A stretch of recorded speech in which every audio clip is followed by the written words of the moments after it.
Hi, my name is Wenli Lim, and I'm the Chief Impact Officer at Flourish DX and host of this podcast. The purpose of this podcast is for conversations and practical guidance from subject matter experts, service providers, innovative tech platforms, and employers in the region. We really believe in taking a shared responsibility approach to workplace mental health.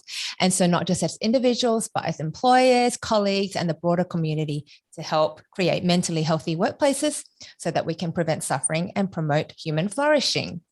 So today we have a very special guest, Joseph C., CEO of Agape Connecting People. Welcome, Joseph. Thank you, Wen. Good morning, Wen. Thank you for having me on this show. Yes. No, thank you so much. Okay, so just for the listeners out there, I have known Joseph for a fairly long time, and I used to help out at Agape Connecting People as well. But to not do him injustice about what Agape Connecting People is, I'm going to get him to introduce the company because it's amazing what they do.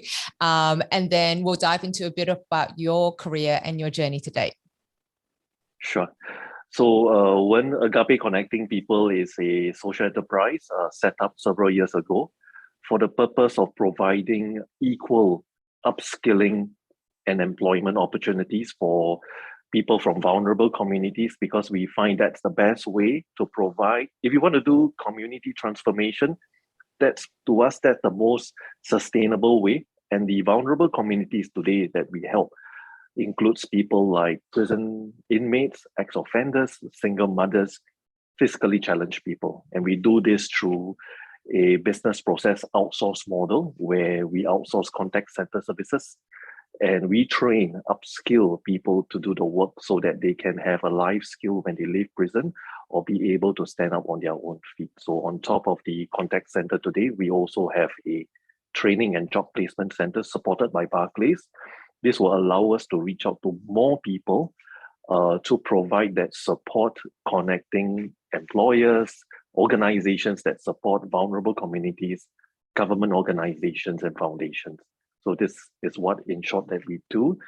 To date, we have impacted close to, as of yesterday, the count was 826, and we are on the track to hit 1,000 by end of this year. Yeah, in terms of lives impacted. Yeah. And I love that, that you're tracking it, but also this is probably not a true number because the impact beyond the individual lives, it will be their families and the extended families and broader communities. So I can't even imagine what impact it's had. It's so amazing. And, we definitely should celebrate when you hit that 1,000. So how about yourself? Like how did you get into Agape and what was your career before that? I was with 20 over years in the corporate space in customer experience, sales, service, consumer, business segments, both in StarHub as well as in Standard Chartered Bank. And that was 20 over years. And about 4 years ago, I was probably suffering from this thing called poverty in purpose. And I wanted to step forward and took the plunge, responded to a calling for community transformation. And here I am, 4 years later, see so many lives being transformed. Very humbling, because I thought I was giving actually, but actually I'm also a beneficiary in terms of how we can create things when we become intentional about the things that we want to do. Yeah. Yeah.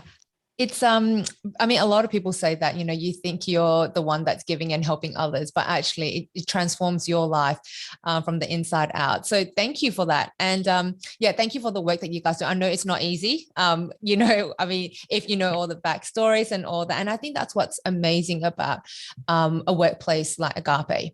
Every day you guys keep going on and you have, your vision, mission that really keeps you on track because the work isn't easy. And you have to be driven by that. So is that what it's like for you, running this organization and how many people do you take care of in terms of employment at the moment? We have about 150 people in our employment and the number is set to grow. And for us, we are sometimes when you sit down and you think about it, then you realize, wow, this is the number. But for us, we believe in taking one life at a time. It's really about not just investing capital, it's also about investing time. And this is where we think the most expensive capital is patience capital.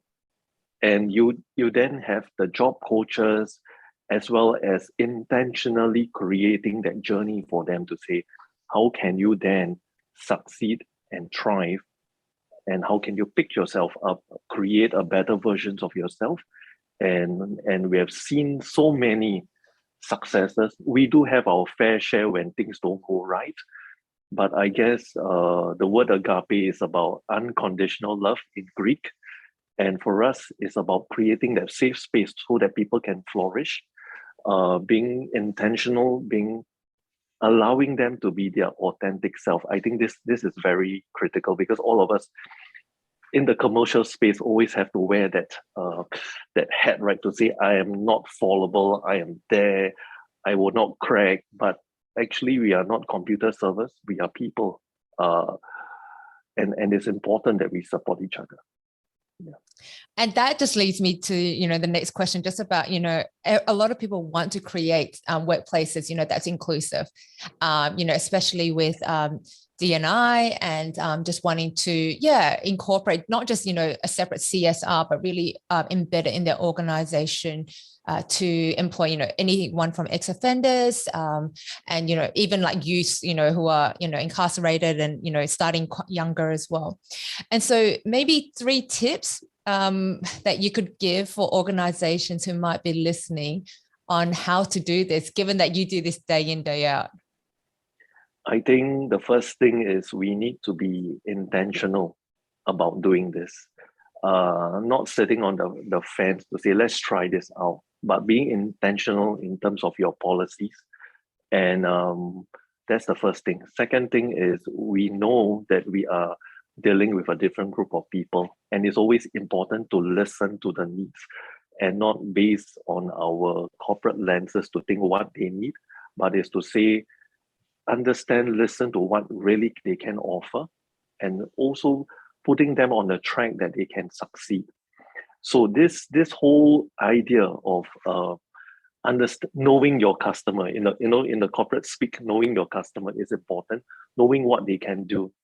I think a lot of the time is about very good intentions, but not matching their competencies and their skill sets with the requirements of the job. And this has to be done through a partnership with job coaches coming in. This is what we do actively in Agape, where the job coach will partner the beneficiary who's going into a job. The job coach will also partner the employer, because I think we often see good intentions, but they do not know how to manage this person in their work environment. So this needs a lot of sharing, a lot of humility, and a lot of partnerships for this to work. So I say it is being intentional. The other thing is also investing in time and also giving people that space to say that you can be your authentic self. Not easy, but it is possible, because we have done it in Agape. Like for us, we deal with ex-offenders. So we say, you don't have to pretend to be another person. You come in your tattoos. You don't have to hide your tattoos. If you come to me and you show me your, Joseph, I have this tattoo here, I say you are just one of the many. Because we are not talking about the past. All of us have a past. It's whether you end up in prison or not. The important thing is about how can I embrace that person as a servant leader, to say, creating that safe environment for the person to change, helping the person overcome self-limiting beliefs, and it's again the environment. And once we start allowing that to happen, the new version of that person, sometimes it just shocks you, because we always wear our judgmental lens of what this person can or cannot do. And this is one of the good things. Sorry, I think no, it's great. And actually, I was going to pick up from there, because do you have, and if it's possible to share, maybe a story of one person that you're talking about, that you've seen this transformation since the day they came into your workplace, and how they've shocked you and maybe even shocked themselves? I think one person that comes close to my heart, and she's sitting right outside right now. Her name must be Noor. and she's physically challenged. She comes to us 3 years ago, born without hands and legs. I think any employer will say that, you know what, there's limitations to what you can do. She's with us for 3.5 years now, and she is trained as a contact center agent, able to handle calls, handle emails without fingers. She's still able to handle emails, live chats. She got herself, she just finished a diploma. She just got herself ownership of a HDB flat, the public housing, something that we asked her 3.5 years ago, what were 2 things that you wanted to achieve? And she has achieved it. So I think a lot has got to do with the mindset, and mindset to us is very key. And in this environment, whether are you the beneficiary, are you the employer, this is why I talk about being intentional, but with the correct mindset to say that let's go to make it happen, and rather than let's see how we're going to take this, because then the effort is very different. It's about intentions. Yeah. Oh gosh, that's such an amazing story. And I'm so glad that she's happy for you to share it as well. And I'm sure there's countless other stories like Noor. And and so I wish we had the time, just to share more of it, because I think our listeners will probably be really encouraged, especially for those who are like, I would love to do something, but just think it's just too hard or it's impossible. But I think sharing stories like this really shows that it is possible, and it is a much longer journey as well. And that kind of leads me to my next question. How do you balance that as a CEO with like business KPIs? Because I guess I have 2 questions coming out of that story. So the first one is about KPIs and balancing that with the groups of people that you do work with. And the second one is that how do you create such an inclusive workplace that someone like Noor, who doesn't have fingers, is wheelchair bound, feels safe, that she will stay for that long. So those 2 questions kind of intrigue me, but we'll go to the first one first. So how do you balance that with the KPIs? I guess really is about the why. I think for us in Agape it's easier because we are a social enterprise, and we start with the position of allowing people to be vulnerable, allowing people to be their authentic self.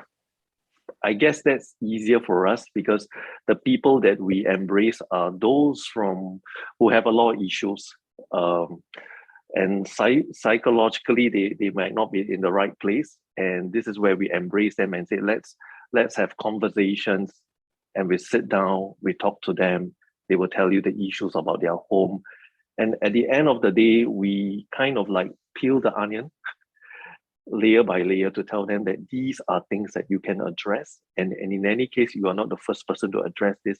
It has been done before, and some of these job coaches are people who have gone through that process, who have earned the right to say that it is possible because I've been through that journey. And this is where vulnerability is a signature dish, if I call it, to allow people to say it's okay to fall, but it's important to pick yourself up. And once you start creating that allowing people to overcome their self-limiting beliefs, then you start to see new versions of them. And we have often seen that because in the past they were talking about how they were not able to do it because the family say that, you know what, you are not worth it, you are such a burden to the family. But we say no, I don't think you come here for this. I think you have something to offer, because we are all created in the likeness of a maker, isn't it? So I strongly believe that everyone has something to offer, but it's just about the environment that was not right to bring out that the juice or the freshness. Like we always tell them, in order uniqueness, for uniqueness, in order for you to have strong flavor like a tea bag, you need to go through hot water. You can't make tea with cold water. I know there are some tea you can make it with cold water, but yes. but the general thing is hardship builds a person, and when you look at all the hardships, it can be overcome. But the important thing is, how do you then help them build inner resilience? And when we bring all these people together, we will then look at it and say that Agape is not a charity. We are able to demonstrate that by saying that you can deliver commercial value as you pick yourself up.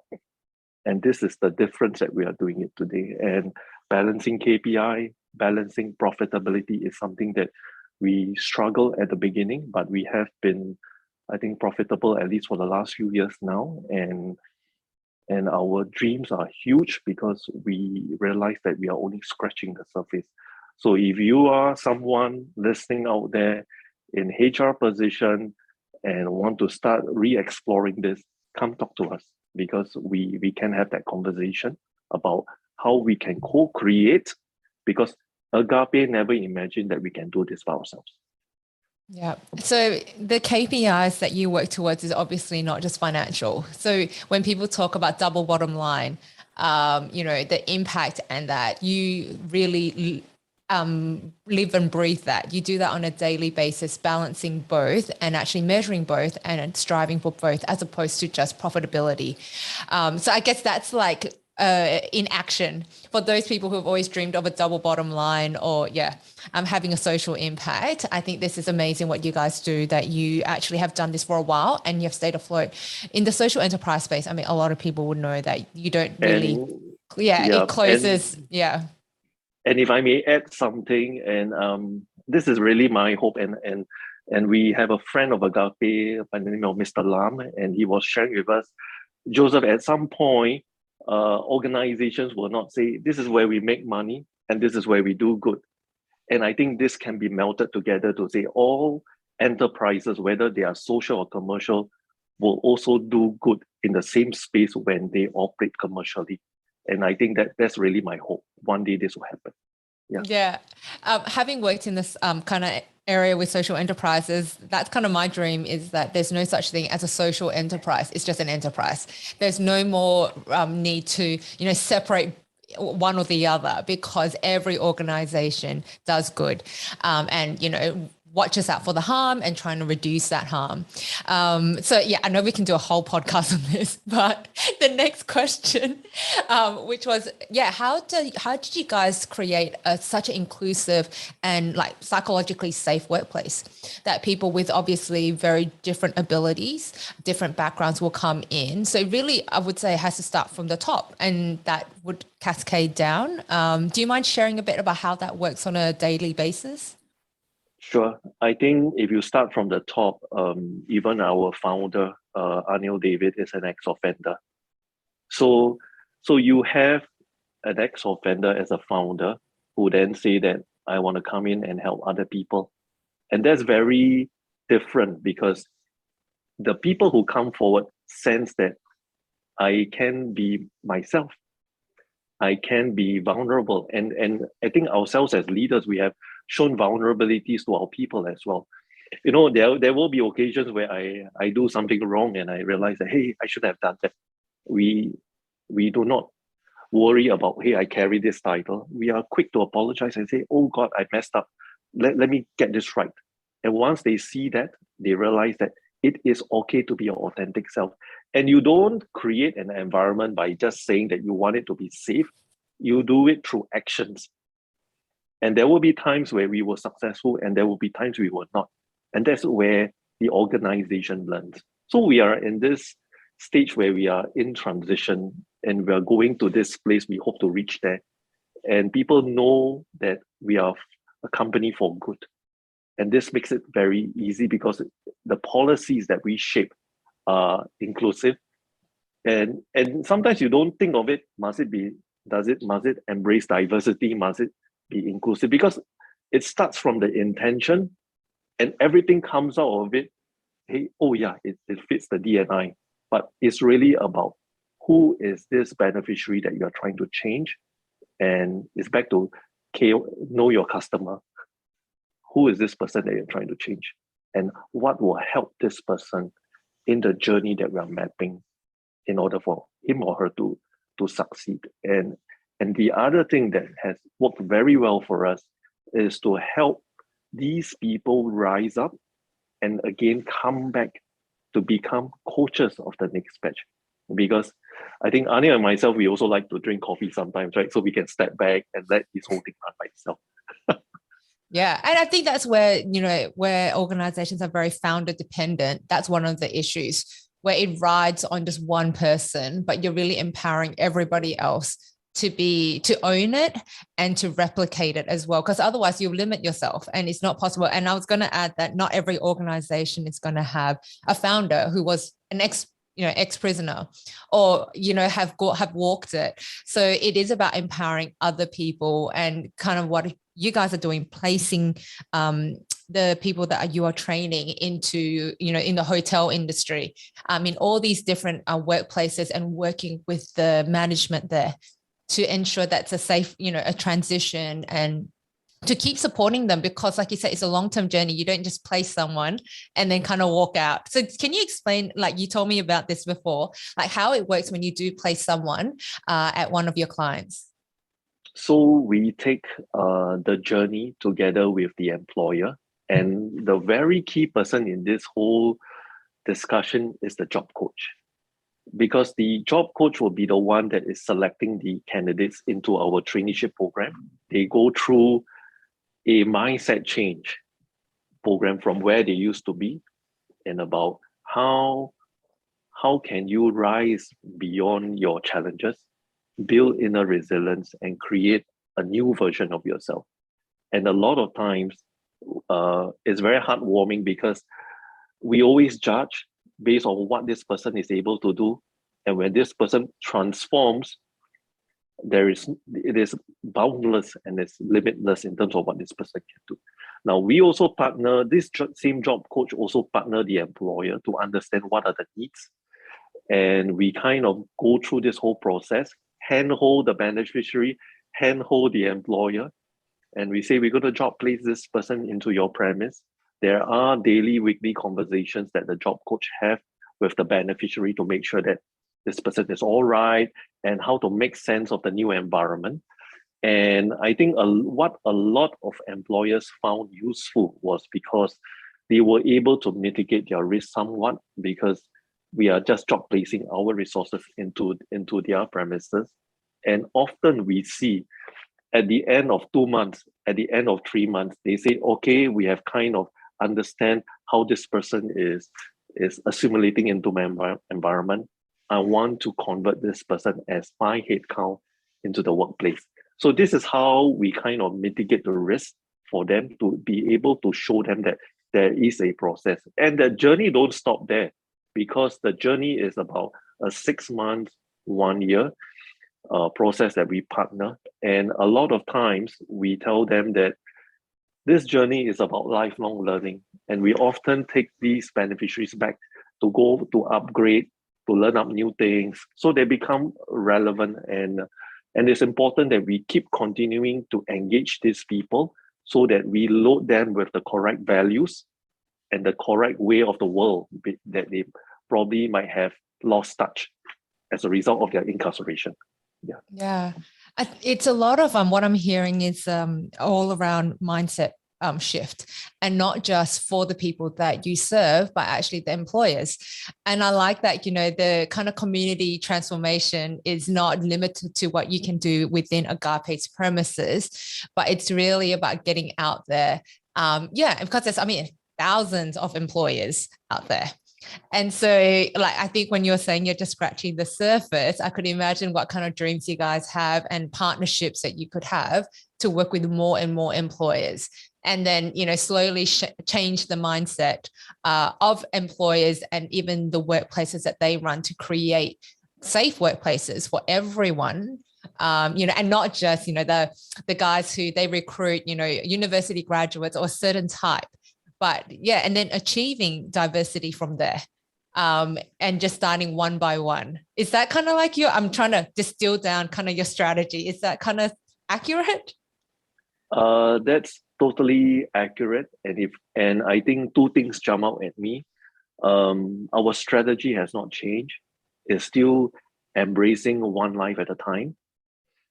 And there is and you correctly say it, there's a direct and indirect impact, because every time when you lift up a mother or a father, you help indirectly, you are helping with the children, because I think they are also struggling to say who really is my role model, and sometimes my role model is not there because they are in prison.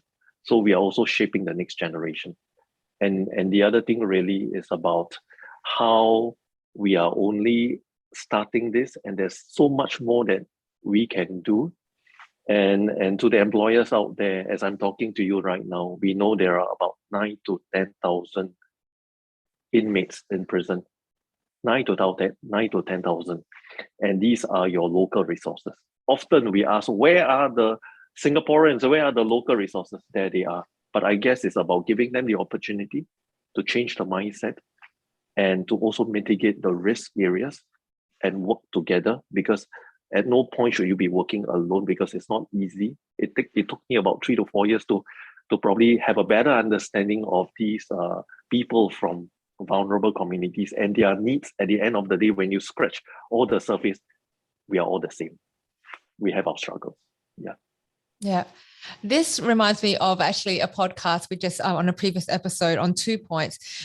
Firstly, that, looking at the person holistically, and, being authentic and vulnerable. And I think that what Agape does actually encapsulates that in practice. We talk about it, but then I really believe that that's the kind of amazing approach. And the second thing was actually she was mentioning that she was working with students in education and all that. And she realized that a lot of the issues actually stem from work, from their parents, being very stressed at work and all that. And she realized she needed to go upstream as such and deal with workplaces.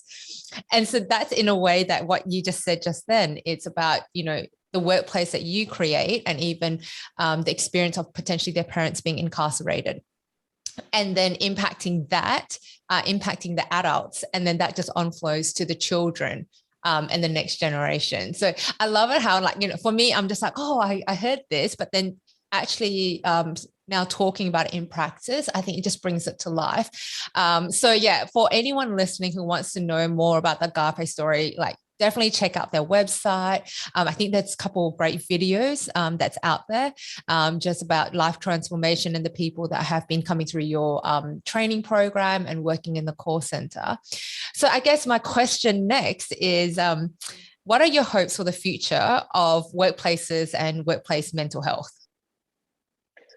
Okay, my wish for the future is obviously to see more of these members of vulnerable communities being employed, being given a chance. I also hope to see more employers coming forward, taking that leap and saying that perhaps I want to be more intentional, because this is a segment of the community that I think everybody have to embrace and should embrace, because it takes a village to raise a child. I think, for example, I even have people from Barclays, volunteers coming to help with resume editing, preparing them for interviews. So all these requires partnership, and it must be intentional. And at the end of the day, more importantly, I hope that more families will be reconciled as a result of the work that we do. I strongly believe, and that's one of the calling for me to come into this work, is about seeing families coming together. Aren't they the most important building block of society? Because without that, everything else doesn't matter. Well, thank you so much. And being a CEO, and I know you're running around taking care of your people and the business. How do you manage your own mental health and just your well-being? Do you have a list of resources that you like to share? Whether it's a book or podcast.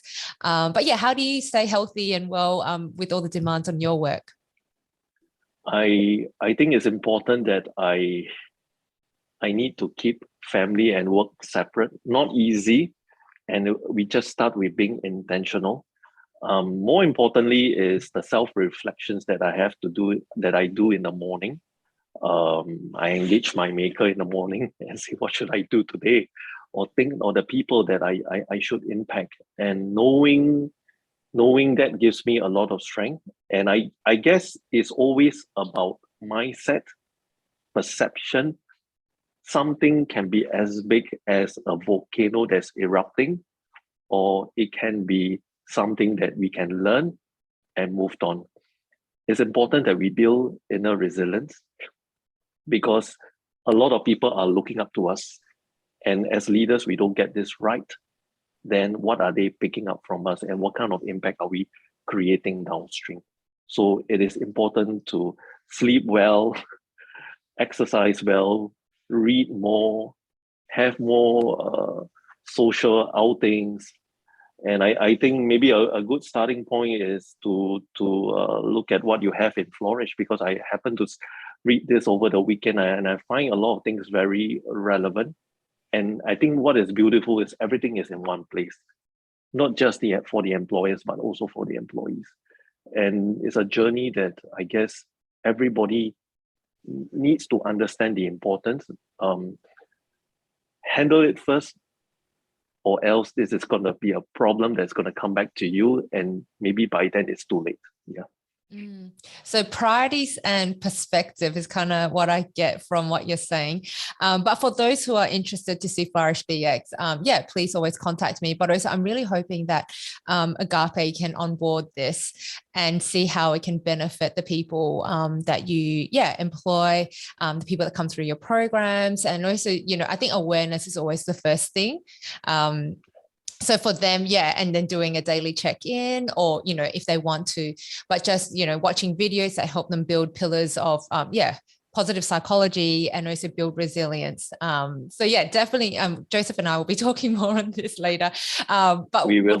I'm very excited to see it being used to serve, the population you serve. So thank you so much for your time. It's always a pleasure and just really uplifting to hear the work. And so I hope that even this has been helpful for you. I guess it's like to zoom out from your daily, like just before you were saying that every morning you wake up and you're like, I don't know what's going to be on my WhatsApp. I don't know what's happened overnight. So sometimes stepping back and getting the perspective and like kind of seeing the big purpose, the big picture of why you do what you do. I really hope it's helped. And I hope the listeners have had, just really being inspired to see that it can work. And to get involved. I think it's just baby steps, but to put that first step forward and having the support, having the people around you so that you don't feel like you're doing this alone and you're not going to then make the mistakes in a way that everyone else has made, and you can do this in a better way. So thank you so much, Joseph, for your time. And definitely, I would say in a year's time or so, when we've, used Flourish DX and just see how Agape's grown, would love to have you back as well. So thank you for tuning in. So don't forget to subscribe to the Mentally Healthy Workplaces Asia podcast, wherever you listen to podcasts. And you can follow the podcast LinkedIn page to stay up to date with upcoming guests. You can also follow Flourish DX on LinkedIn if you'd like to see short clips of this conversation, and the video version is also available on Flourish DX's YouTube page. And please connect with Joseph and myself on LinkedIn if you'd like to continue the conversation. Have a wonderful day, and we'll see you at the next episode. Thank you for listening. Bye.